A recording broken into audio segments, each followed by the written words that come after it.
Muy buenas tardes. En esta tarde vamos a desarrollar el tema relacionado a los desórdenes endocrinos del adulto mayor.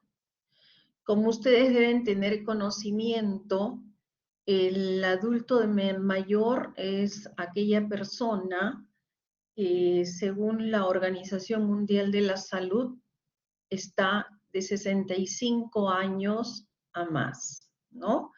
Esa es la definición de adulto mayor. Ahora, cuando nosotros queremos hablar de este tema, no podemos dejar de recordar o de analizar cómo ha cambiado la población a nivel mundial, no solamente en nuestro país, sino en forma global. En la década de los años 50, en el siglo pasado, nuestra población tenía una base ancha dada por la población pediátrica y luego venían los adolescentes y los adultos jóvenes. Y en la medida que íbamos llegando al extremo superior de la pirámide poblacional, esta se iba angostando, dado que la expectativa de vida de nuestros pobladores no era tan alta, de tal manera que la mortalidad era frecuente en gente no tan mayor, de tal manera que poca gente llegaba a la longevidad, por lo tanto, esto terminaba casi en punta. Esta es la pirámide del año 2021. En el 2021 vemos pues cómo las formas poblacionales o las pirámides poblacionales han cambiado diametralmente. ¿Qué es lo que ha pasado? Seguimos teniendo una base amplia en los primeros años de la vida, pero se ha ensanchado la población adulta joven y se ha ensanchado un tanto cuando llegamos a los 65, ya estamos hablando del adulto mayor, y esta población es más frecuente encontrarla que en las décadas de los 50. Fíjense ustedes cómo termina la pirámide, de tal manera que encontramos actualmente personas, una buena cantidad de personas que tienen más de 80 años. Si bien es cierto la expectativa de vida que se ha sacado en el último censo, que fue en el 2017, sale que la expectativa de vida del poblador peruano es de 72 años, no es sorpresivo para nosotros ver personas de más edad. Eso lo vemos los que trabajamos en hospitales, por ejemplo, tenemos la oportunidad de ver personas de más de 75 años con bastante frecuencia. Y esto hace que la patología era más prevalente de la patología de la gente joven, la infectocontagiosa, haya cambiado. Ha habido también cambios importantes, dados los cambios demográficos, ha habido cambios en el perfil de la patología de la población y ahora asistimos básicamente a un incremento de las enfermedades crónicas. Y dentro de estas enfermedades crónicas vamos a tener varias que están relacionadas con la endocrinología, como por ejemplo la diabetes mellitus, la dislipidemia, la hipertensión arterial, que si bien es cierto no es directamente relacionada, pero sabemos que la hipertensión arterial va de la mano con la diabetes mellitus. Además hay un grupo de gente que tiene hipertensión arterial por alteraciones endocrinológicas, como por ejemplo lo vemos en el feocromocitoma, en el Cushing, etc. Entonces, la población adulta mayor ha incrementado en las últimas décadas y cada vez vemos personas más longevas.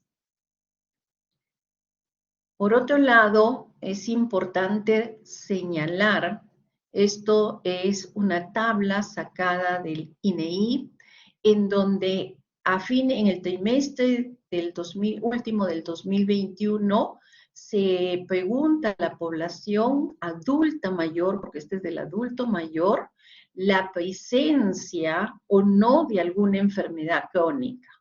Y curiosamente, esta población adulta mayor, más o menos en un promedio del 80% de la población adulta mayor, tiene uno o más de un problema de salud crónica, es decir, estas enfermedades crónicas de las cuales ya hemos hecho mención, como por ejemplo la hipertensión, la diabetes mellitus, problemas de artritis, reumatológica, etcétera. Todas ellas enfermedades que una vez que se instalan, se quedan con la persona, acompañarles toda su vida.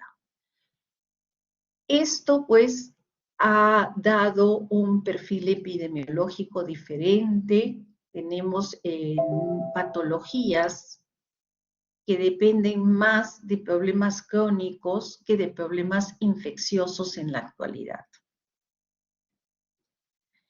Hay algunos cambios fisiológicos que vienen con el paso de los años. Voy a hacer mención a algunos que pueden tener implicancia en el tema que vamos a conversar en esta tarde. Por ejemplo, tenemos que en la medida que avanza en años la persona, la velocidad de conducción va disminuyendo, va cayendo.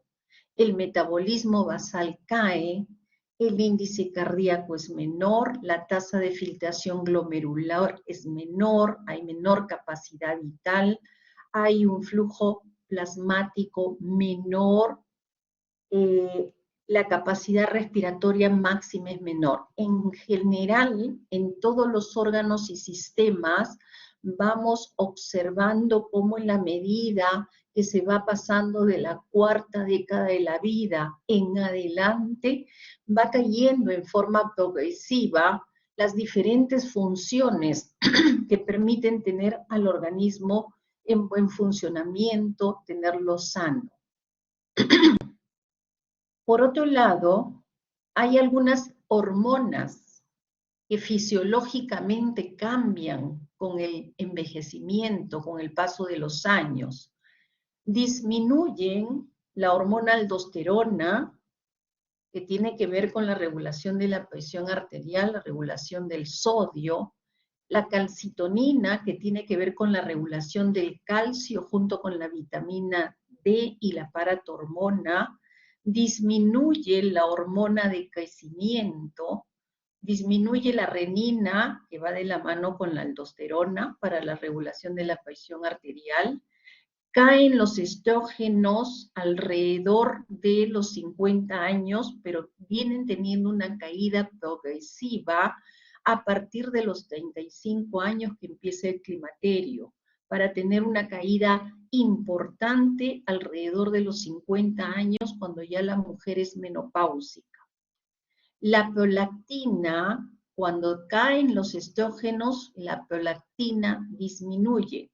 La prolactina comienza a aumentar en la pubertad y disminuye en la mujer posmenopáusica.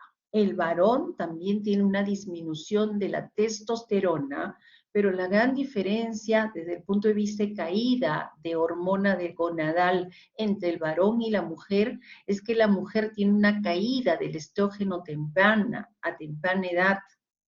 Ella todavía no es adulta mayor cuando los estrógenos caen. Sin embargo, el varón, la testosterona comienza a caer alrededor de los 70 años, pero el varón no tiene pues una presencia de cambios importantes antes de haber pasado pues a la etapa de adulto mayor. Es más, conserva la producción del gameto, cosa que no pasa en la mujer, ¿no? La mujer deja de ovular, el varón sigue teniendo producción de espermatozoides.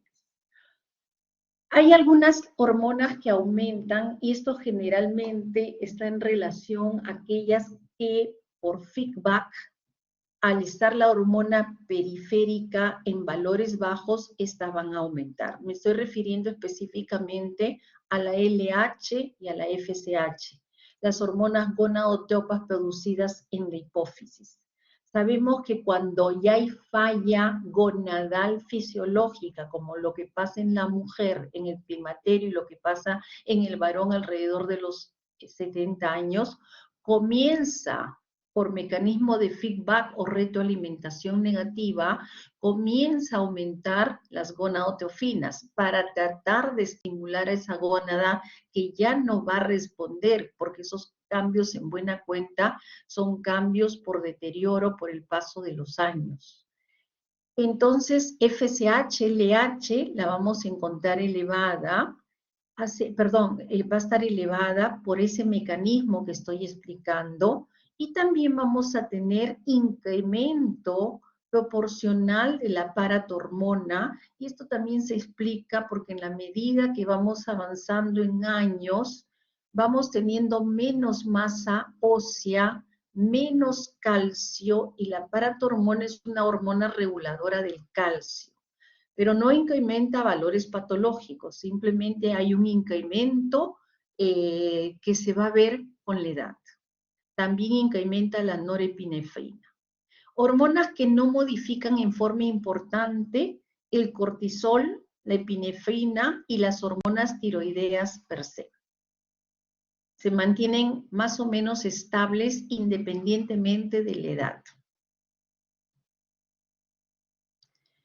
Este es un cuadrito simpático que debemos conocer para interpretar, sobre todo cuando estamos revisando exámenes de nuestros pacientes.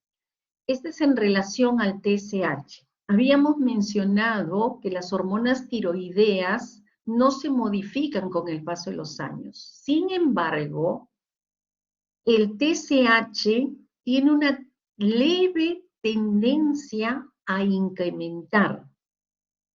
Si vemos estas curvas, en naranja tenemos la población más joven, en celeste la población de 50 a 60 años, a 59, perdón, y en rosadito vamos a tener a la población de 60 años o más.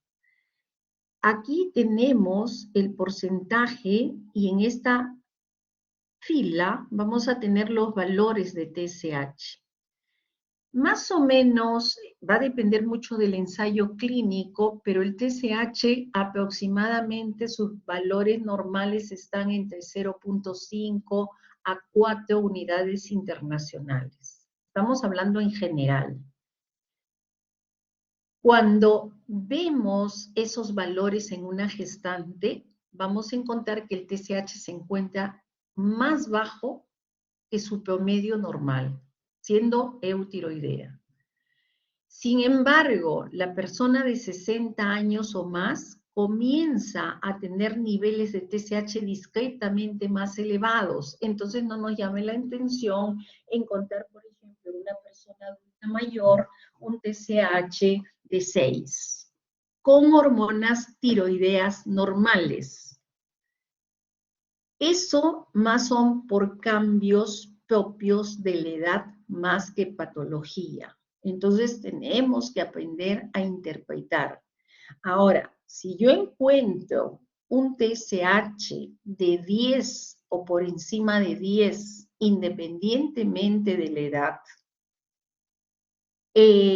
con niveles de T4 y T3 normales, voy a estar hablando de un hipotiroidismo subclínico que muy probablemente va a requerir tratamiento. Entonces recordamos que las hormonas tiroideas en las personas sanas no varían, pero el TSH tiene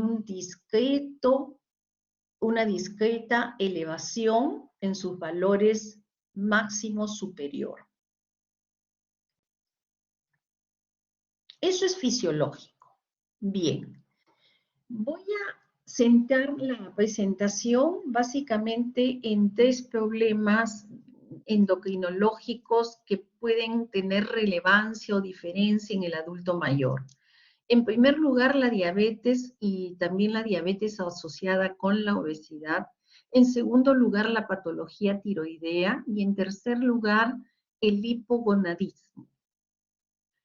Sabemos que existe a nivel mundial 1 de cada 10 personas tienen diabetes. 1 de cada 18 personas tienen prediabetes o lo que se llama también intolerancia a la glucosa. 3 de cada 4 personas están con la patología y viven en la ciudad. 1 de cada 2 personas desconoce que tiene diabetes. 1 de cada 6 gestantes tiene diabetes gestacional. El costo por la enfermedad por diabetes mellitus es muy alto y el problema está que sigue incrementando a nivel mundial. Las proyecciones siempre quedan cortas y vemos cómo en los últimos años, esta es la población adulta mayor, en los últimos años hay menos incremento de diabetes en el adulto mayor en América del Norte, pero en América del Sur el incremento es importantísimo para ser altísimo, por ejemplo, en países del África. Entonces, tenemos que la diabetes mellitus incrementa a pasos agigantados y no estamos haciendo nada, porque si bien es cierto hay algunas medidas pequeñas que pueden ser dadas por las políticas de Estado, todos tenemos que contribuir para que esta realidad cambie. No hay sistema de salud que pueda sostener este problema. Y generalmente la diabetes es una epidemia que incrementa en la medida que va aumentando la obesidad en esa población. En nuestro país ya tenemos 60% de la población entre sobrepeso y obesidad, siendo la mayor parte de ellos sobrepeso. Pero tenemos que tener presente que aquella persona que tiene sobrepeso y no hace cambios va a ir a la obesidad. Lo mismo, aquellas personas que tienen prediabetes y no hacen cambios, es casi un hecho que van a llegar a la diabetes mellitus. Entonces, esto es una verdadera epidemia que todavía no vemos resultados de las acciones que se dan en términos de cambio, ¿no? Y aquí podemos estar viendo cómo en la medida que han pasado los años, tenemos del 2000 en adelante al 2021, la prevalencia de la diabetes en el adulto en general ha aumentado significativamente. Y estas son las proyecciones, pero siempre las proyecciones se quedan cortas. Esta es la proyección para el 2025, que decía que al 2025 iban a haber 380 millones de diabéticos. Y al 2021 ya hay 537 millones. Entonces las proyecciones siempre se quedan cortas y realmente este es un serio problema de salud. Cuando vemos también el tema de la diabetes y la presentación por grupo etario, nosotros sabemos que en todas las poblaciones la diabetes más frecuente es la diabetes tipo 2, ¿no? Esta diabetes tipo 2 ahora la podemos ver también en población pediátrica, pero no es lo frecuente. Generalmente vemos un incremento importante a partir de los 40 años en el número de personas que son diagnosticadas con diabetes, pero este se hace mayor a partir de los 55 años para ir aumentando en la medida que la persona tiene más edad. Entonces, cuando evaluamos población adulta mayor, vamos a encontrar un buen número de personas que ya arrastran su diagnóstico de diabetes desde años atrás y van a ver casos nuevos que se están presentando recién en el adulto mayor. Y esto se da porque el adulto mayor tiene generalmente todas las condiciones para presentar la diabetes. Generalmente la comida no es saludable porque muchas veces comen en la calle, no son atendidos en sus hogares, no hacen ejercicio, tienen antecedente familiar, tienen otras patologías, a veces tienen fármacos que puedan contribuir a aumentar la glucosa y además hay cambios propios de la edad que incrementan, no en rango de diabetes, pero incrementan los valores de la glucosa en ayunas. Así como la gestante tiene fisiológicamente glucosas más bajas en ayunas que el adulto mayor tiene valores un poco más elevados que el adulto término medio. Entonces vemos cómo la proporción de personas que tienen diabetes en la etapa de adulto mayor va a ser más alta que en el adulto joven. Esta es la mortalidad en las personas de más de 60 años por diabetes mellitus. Y vemos cómo en el grupo etario de 70 a 79 años, esto es bastante elevado, siendo más prevalente en las mujeres que en los varones. La mortalidad por diabetes mellitus en gente joven no es muy marcada. Esto se va siendo marcado a través de los años y esto también se explica por la larga evolución que puede haber tenido la diabetes, por las complicaciones que sabemos que la diabetes trae cuando está mal controlada. Y ahora con el COVID también tenemos novedades. Cuando hablamos de diabetes mellitus, la diabetes mellitus fue una de las causas de riesgo de severidad y de mortalidad al presentar COVID. Entonces, vimos en medio del inicio de la pandemia, todo esto ha sido un aprendizaje, y la diabetes mellitus estaba relacionado al mayor riesgo de severidad de tener COVID, sobre todo en personas mayores de 60 años y que puedan tener otras comorbilidades, y generalmente las encontramos. ¿Qué otras comorbilidades tiene nuestro paciente que cursa con diabetes? Hipertensión, obesidad, entre otras. La existencia de base en la diabetes, de un estado, tenemos que la diabetes es un estado de inflamación crónica. Hay un deterioro de la respuesta inmunológica, hay alteración de la coagulación, y ellos serían mecanismos que favorecerían al incremento de la morbimortalidad que han presentado las personas que tuvieron COVID. Y más aún, aquellas personas que estaban mal controladas. Hacen un metaanálisis con 76.993 pacientes y encuentran que la diabetes, junto con la hipertensión arterial, enfermedad cardiovascular crónica, tabaquismo, en personas que cursaron con COVID fue alta y alta mortalidad.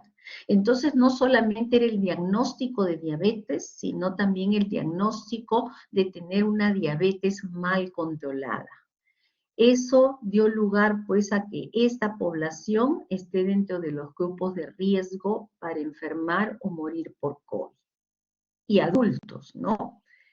Esta es parte del estudio del doctor Seclen, donde nos habla de la prevalencia de la diabetes en nuestro país. Él encuentra 7% de la población peruana tiene diabetes.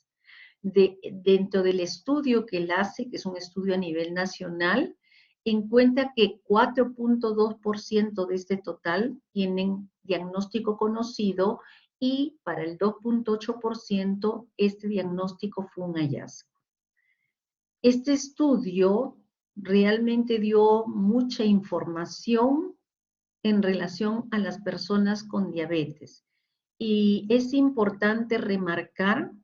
Este estudio ha sido realizado en el año 2012, que rápido pasaron 10 años de este estudio, y encontraron pues que la prevalencia era del 7%, que la mayor cantidad de personas se encuentran en zonas de ciudad, y dentro de los grupos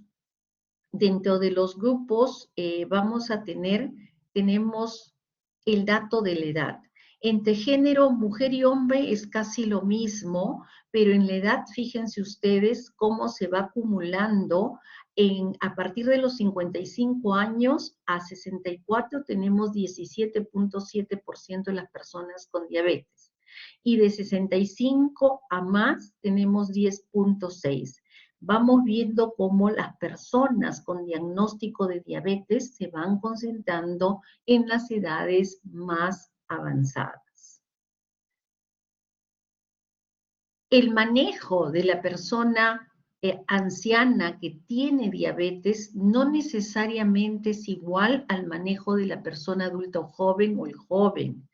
Recordemos que tenemos que evaluar varios aspectos en nuestra persona que tiene diabetes mellitus y ya es adulto mayor. Tenemos que saber en qué entorno vive, si tiene cuidadores, si tiene apoyo, dónde come, qué tan complicado está, cuántas de las complicaciones tardías de la diabetes tiene, de tal manera que cuando nosotros seguimos un fluxograma de manejo de la persona diabética, todos tienen que tener manejo no farmacológico que está relacionado con la alimentación saludable y la actividad física. Lo que va a variar mucho de acuerdo a la individualidad de nuestro paciente es el manejo farmacológico. Y en este manejo farmacológico, algo a tener en cuenta cuando nosotros queremos hacer el manejo farmacológico, todo el tiempo venimos escuchando que tenemos que actuar, que tenemos que optimizar la glucosa, la presión arterial, los lípidos de nuestros pacientes diabéticos para que no se compliquen. Esto es perfecto siempre y cuando yo no ponga en riesgo a mi paciente con diabetes a la hipoglicemia. Recordemos que los fármacos que usamos en diabetes mellitus, algunos trabajan liberando insulina, por lo tanto, me van a tener riesgo de hipoglicemia. Cuando administro directamente la insulina, lo mismo. Entonces, yo quiero corregir la hipoglucemia de mi paciente, pero sin ponerlo en riesgo de que me haga hipoglucemia. Entonces tengo que ver el grado de motivación, el grado de dependencia o independencia, las complicaciones que tiene, la economía que tiene y la asistencia familiar o de otro tipo de personas que lo puedan asistir o cuidar.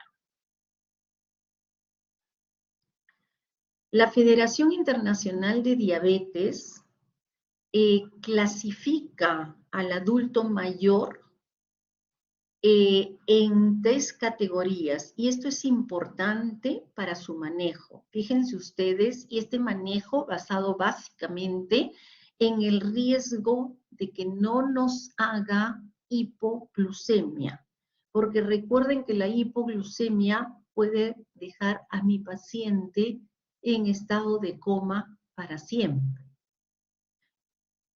Debo evitar por todos los medios a que mi paciente haga hipoglicemia.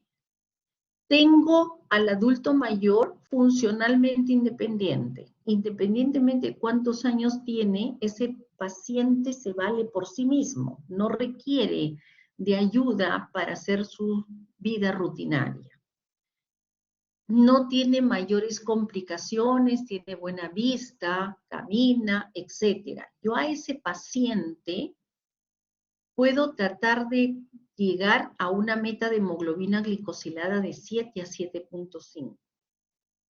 En cambio, la categoría 2, estamos hablando del paciente adulto mayor funcionalmente dependiente, requiere de otras personas que lo asistan. Entonces, acá soy un poquito más laxo. Voy a, de acuerdo a cómo individualice a mi paciente, voy a tratar de mantener una glicosilada entre 7 y 8. Ya no soy tan rígido.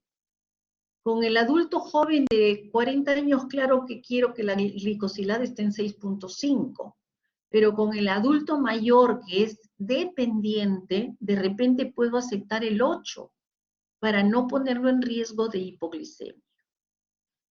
Luego viene aquel paciente que es la subcategoría A frágil.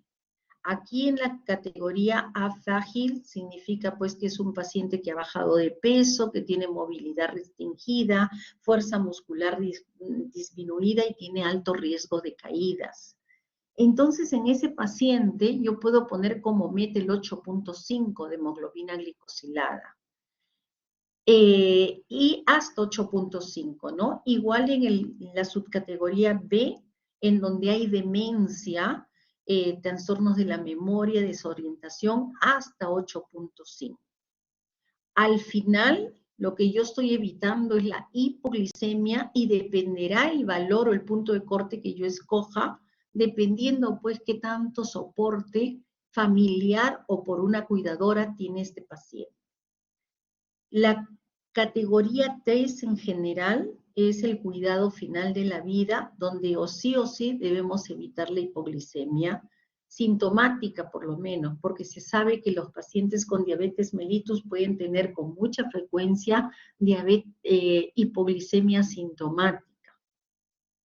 Para ello, nosotros tenemos el conocimiento teórico de qué fármacos son los que más nos producen hipoglicemia, los cuales tendrían que ser evitados o dar en dosis corregidas de acuerdo a la edad de nuestro paciente, la función renal, etc.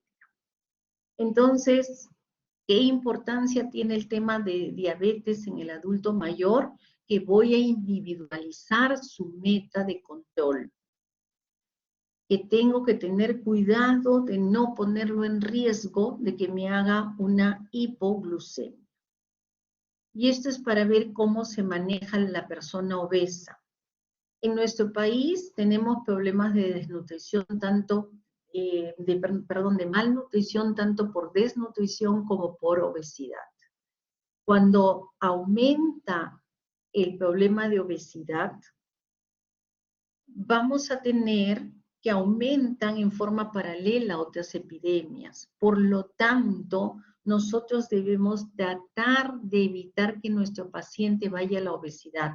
Recordemos que la mujer cuando entra en climaterio cambia su distribución de grasa y comienza a tener un incremento de peso y a tener obesidad central.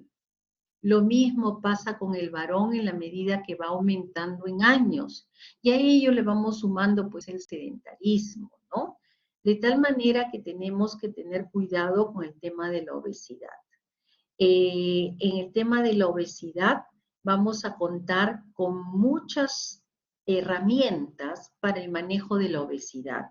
Pero tenemos que recordar que nunca nos debe faltar los cambios en el estilo de vida o estilos de vida saludable, que es la alimentación y la actividad física. A ello le podemos añadir fármacos. Para añadir fármacos generalmente se usa como punto de corte el índice de masa corporal de 27 o más. Y en pacientes con obesidad mórbida, es decir, que tienen un índice de masa corporal de 40 o más, o un índice de masa corporal de 35, pero asociados a morbilidades, se puede plantear la cirugía bariátrica, porque la obesidad nos trae demasiados problemas de salud. La pérdida del peso en la persona adulta mayor debe ser programada, debe ser evaluada, y recordar también que el adulto mayor pierde masa muscular, entra en sarcopenia, tiene más riesgo de osteoporosis por el hipogonadismo que va presentando, y entonces tenemos que evaluar todas estas morbilidades que acompañan. Ahora quiero referirme brevemente a la patología tiroidea. Cuando nosotros hablamos de endocrinología, el 80% de patología está entre diabetes y enfermedad tiroidea de diferente naturaleza. La disfunción tiroidea la vemos con mucha frecuencia, sobre todo en mujeres. Recordar que la patología tiroidea es más prevalente en mujeres. Este es un estudio que busca tener datos en relación a qué tan frecuente es la disfunción tiroidea en la población adulta mayor en la consulta externa. Y encuentra que dependiendo pues de las zonas que se revisen, el hipertiroidismo está presente entre el 0,5 al 2,3% de la población adulta mayor. Y el hipotiroidismo, que siempre es más prevalente, puede llegar a 0,9 hasta 5,9 de la población mayor. En cambio, la enfermedad tiroidea subclínica es mucho más prevalente y puede alcanzar 13%. Recordemos que esta patología subclínica puede pasar a patología clínica. Entonces, esos pacientes con patología subclínica pueden incrementar el grupo de pacientes que ya tienen patología evidente clínica de la tiroides. Existen algunas sutilezas pequeñas variantes en la presentación de los cuadros clínicos. Generalmente el adulto mayor, cuando hablamos del hipotiroidismo, puede pasar desapercibido porque muchas veces hay cambios que uno supone que están relacionados con el envejecimiento. Sin embargo, hay que ver en el contexto de cada persona qué cambios ha presentado y de tener alguna sospecha, obviamente tenemos que hacer las mediciones para determinar si el paciente tiene o no tiene hipotiroidismo. Entre lo más frecuente tenemos la intolerancia al frío, la astenia, la debilidad, el sueño, el aumento de peso, pero, pero no es un aumento de peso de muchos kilos. Cuando hablamos del aumento de peso en el hipotiroideo, estamos hablando de 3 a 4 kilos que se pierden cuando el paciente comienza a tomar su medicación. Dolores articulares, estreñimiento, cansancio, sueño, disfunción sexual, piel áspera, comienza a haber hipotermia, bradilalia, bradisiquia, lentitud, psicosis, rigidez articular, la voz más grave, etc. Como vuelvo a repetir, en el adulto mayor podemos estar confundiendo los síntomas con cambios de la vejez. El hipertiroidismo en el adulto mayor también es algo más atenuado. Si ustedes han revisado cómo es el cuadro clínico del hipertiroidismo, que generalmente se presenta en el adulto joven, que es muy florido, difícilmente yo no diagnostico hipertiroidismo. Es casi cantado el diagnóstico. En la persona adulta mayor vamos a encontrar hipertiroidismo con síntomas más atenuados, pero también vamos a encontrar, recordemos que la causa más frecuente de hipertiroidismo es la enfermedad de Graves. Y le sigue, pero bastante de lejos, porque casi el 90% es Graves, le sigue la enfermedad de Plumberg, conocida pues como los nódulos tóxicos. Estos nódulos tóxicos que llevan a hipertiroidismo son algo más prevalentes en el adulto mayor, no digo de exclusivos, pero cuando los vemos en gente con más décadas de vida que cuando vemos la enfermedad de Graves. La enfermedad de Graves generalmente la vemos entre los 20 a 30 años. El hipertiroidismo tipo adenoma tóxico lo vemos ya de 50 para adelante, ¿ya? Esa es una pequeña sutileza, diferencia en la presentación de los hipertiroidismos. Los síntomas son más tenues, pero algo a tener en cuenta en el adulto mayor es que generalmente encontramos más síntomas cardiovasculares. Ello probablemente porque ya son personas mayores que de repente también tienen enfermedades concomitantes. Pueden ser hipertensos, pueden tener enfermedad coronaria, etcétera, ¿no? Pero en líneas generales, síntomas más tenues, algo más de síntomas cardiovasculares que cuando se presenten joven, y la presentación de la enfermedad nodular es más frecuente, el nódulo tóxico es más frecuente que en el joven. Esas son las diferencias más importantes. Ahora bien, la enfermedad tiroidea subclínica. ¿Qué significa subclínico? Que tengo TSH anormal.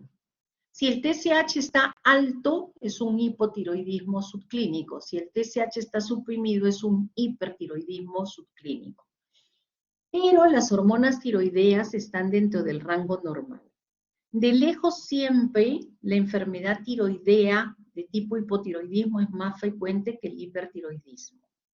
Y de lejos la enfermedad subclínica es más frecuente que la clínica. Por ejemplo, el hipotiroidismo subclínico es del 10.41% y el hipertiroidismo subclínico del 1.56%. Entre los dos me hacen 13% de enfermedad tiroidea subclínica. En cambio, el hipotiroidismo clínico en esta muestra está alrededor de 0.52% y el hipertiroidismo lo mismo.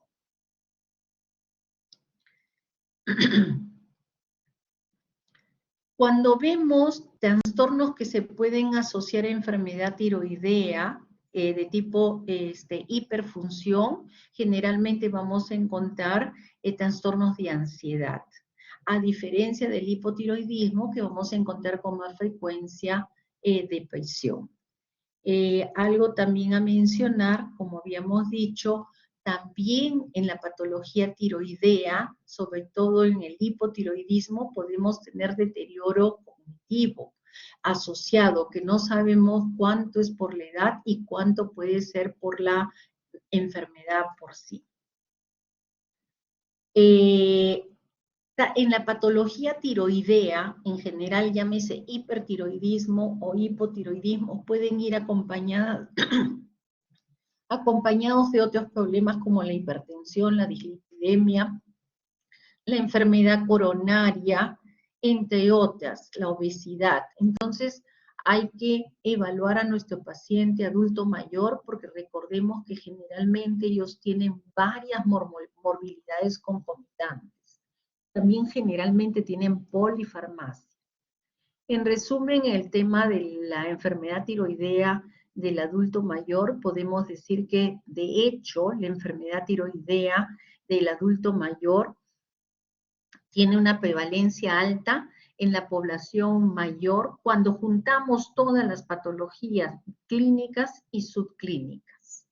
Y es importante también mencionar que la patología subclínica es más frecuente que la clínica, pero con el paso de los años esto puede ir a la variante clínica.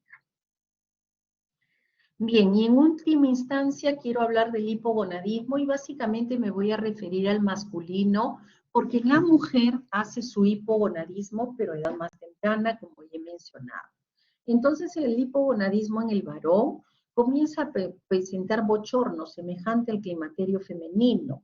Hay cambios en la sudoración, hay trastornos del sueño, irritabilidad, letargo, disminución del confort, de la sensación de bienestar, pérdida de la motivación, dificultad con la memoria reciente y síntomas depresivos. Esto nos recuerda al climaterio femenino, pero estamos hablando del hipogonadismo en el varón, lo que también se conoce como andropausia.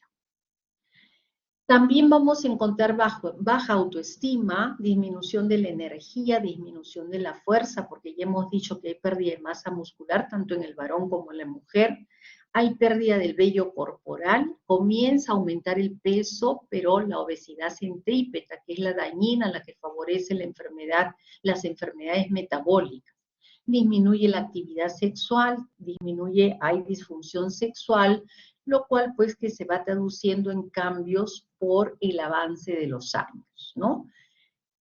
¿Cuáles son los factores que estarían relacionados a estos cambios que vemos en la senectud en el varón? De hecho, disminuye las células de Leydig, por lo tanto disminuye la producción de testosterona. También disminuye la respuesta de estas células de Leydig a las gonadotropinas. Recuerden que es la LH la que me estimula a la célula de Leydig para que produzca testosterona. Hay menor estímulo, hay menor número de células, resultado final, menor testosterona.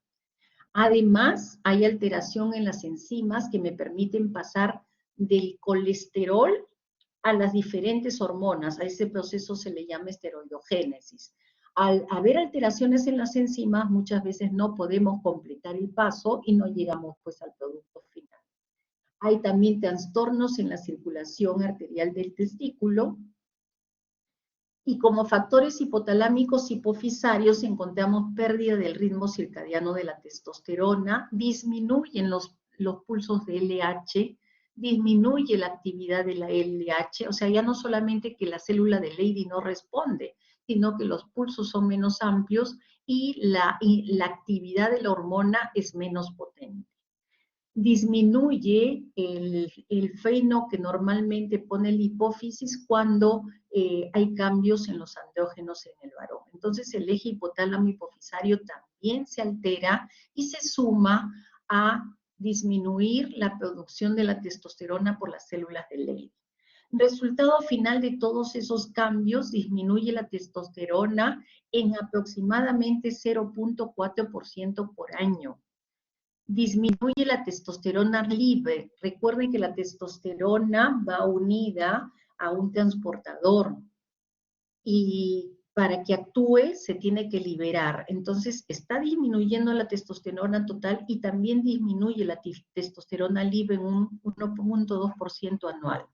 A partir de los 60 años existe un 40% del nivel de hormona que se presentaba a los 25.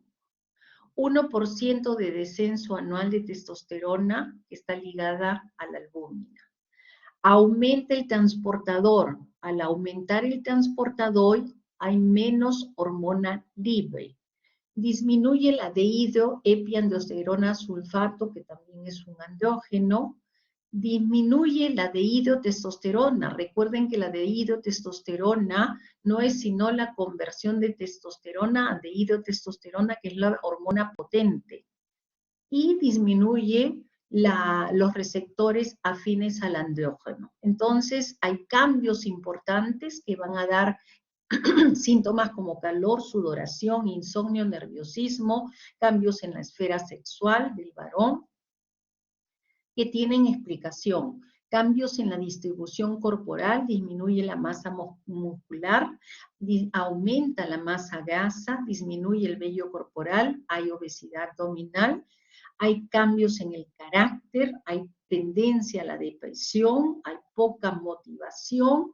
Todo esto es importante saber que se va presentando en los varones en la medida que la testosterona va cayendo. Y este es un cuadro en donde vamos a ver que en varones entre 50 a 86 años, en la medida que la testosterona iba disminuyendo, se iban presentando cambios que empiezan con pérdida de la libido, pérdida del vigor. Luego comienzan a ganar peso. Luego vienen cambios del ánimo, depresión, cambios en la memoria. Y finalmente viene la disfunción eréctil, vienen las ondas de calor, la presentación, por ejemplo, de enfermedades como la diabetes mellitus. Se ha visto, y acá se está comparando, poblaciones de varones con testosterona baja en naranja y testosterona normal en rojito. La testosterona, cuando disminuye, vamos a tener que hay más frecuencia de hipertensión, hay más frecuencia de dislipidemia, hay más frecuencia de diabetes, hay más frecuencia de obesidad. Por lo tanto, la testosterona que va cayendo en el varón nos comienza a traer cambios importantes que tienen que ver con la parte metabólica. Y cuando se suman todas estas comorbilidades, se incrementa el riesgo de coronariopatía.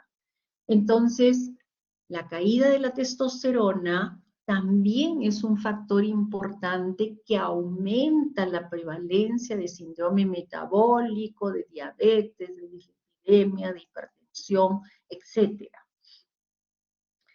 En la medida que va descendiendo la testosterona, hay más diabetes. Y eso lo vemos cuando vemos población, ¿no? Y hemos dicho cómo va incrementando el número de casos nuevos en la medida que las personas aumentan en edad. Esto fue observado en un NANES test, que se comenzó a observar que en aquellos varones que tenían niveles bajos de testosterona, tenían hasta 4 veces más posibilidad de tener diabetes. Estos varones con niveles bajos de testosterona tenían un riesgo incrementado a desarrollar síndrome metabólico.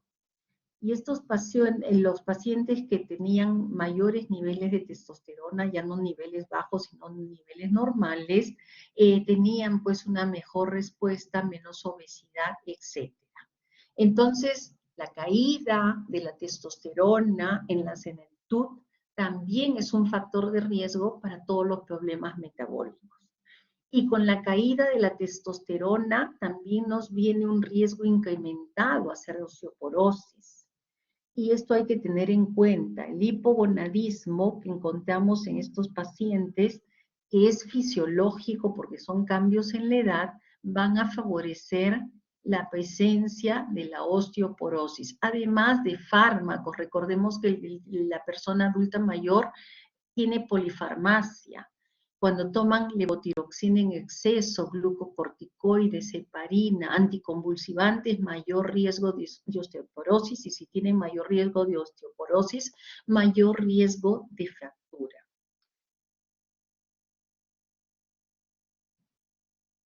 Entonces el riesgo va a aumentar básicamente por el aumento de la edad.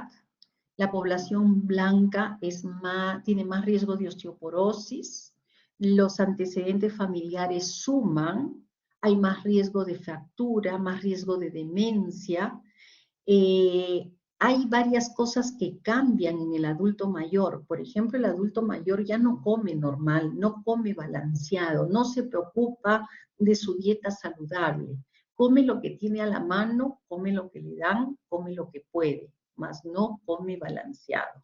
Si a eso le sumamos que esas dietas son pobres en calcio, pobres en vitaminas, si hay tabaquismo, sedentarismo, vamos a tener riesgos para osteoporosis.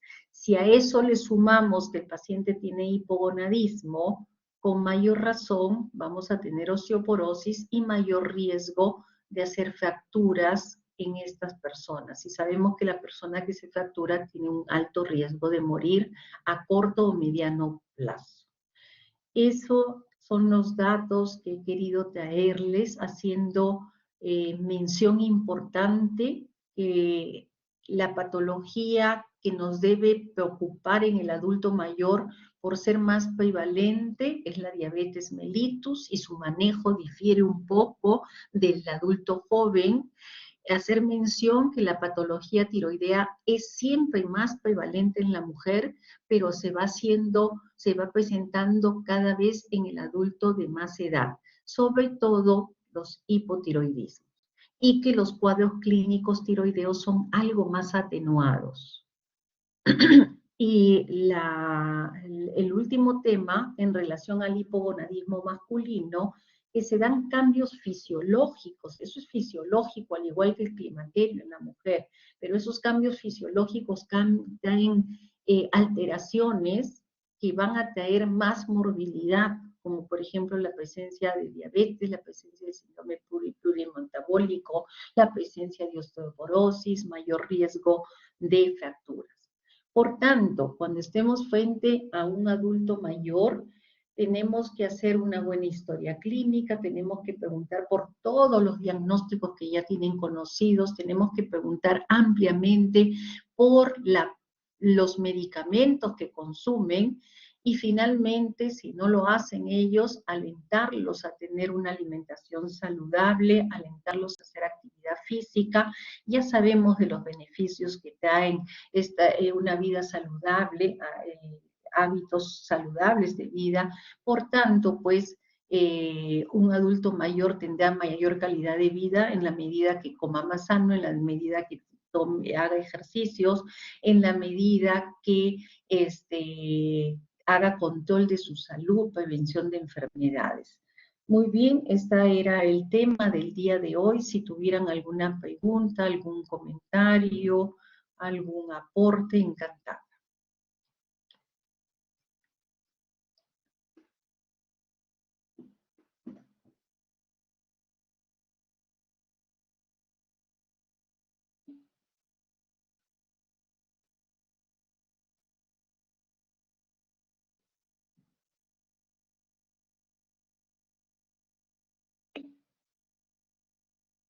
Me alegro que todo esté claro. En todo caso, Tienen ustedes una siguiente clase el día de hoy. Ya hoy día es el último día de clases teóricas, pero mañana tenemos práctica todavía, recuérdenlo. Y vamos avanzando. Espero que la clase haya sido de vuestro interés y sobre todo que la aprovechen, porque van a ver patología tiroidea, van a ver diabetes mellitus. Muchas gracias.